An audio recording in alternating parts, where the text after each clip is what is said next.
So today we're going to be going over a hip extension and core drill. You're going to be using a foam roller. And the real principle that I want you to think about here is keeping your core stable and your spine straight. And all of the motion is coming solely from the hip. So it's not about this big arching motion. It's really about the motion coming from the hip, because a lot of us sit a great deal, so we don't have a lot of hip extension. So you're going to take the foam roller and you're going to put it underneath your sacrum, not your low back opposite your belly button, but more for that triangle behind your pelvis. And so you're going to lie on your back and you're going to get the foam roller underneath your sacrum. So this is where it is under my low back. That's way too high. You want it somewhere where you can really stabilize.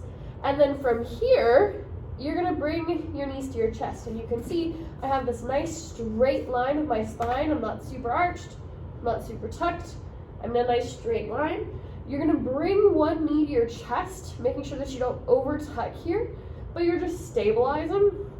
And then you're going to take this other foot, you're going to reach with your heel and lower as far as you can without your back arching.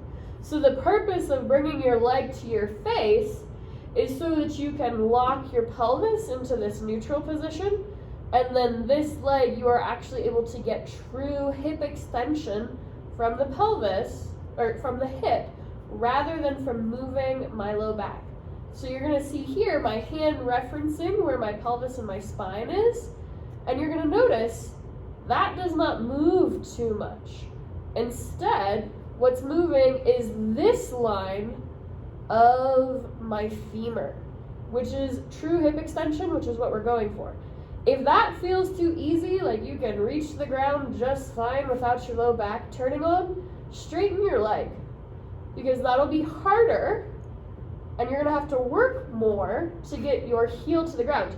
And especially in this position with the longer leg, you want to feel a little bit of a stretch in your hip flexor just inside that bony prominence of your pelvis. But again, you don't want to arch here. The goal is to maintain this neutral position as you reach with the heel, squeezing to get that end range without the arch. So you can see I have some tight hip flexors because I can't fully get to the ground without my low back being involved.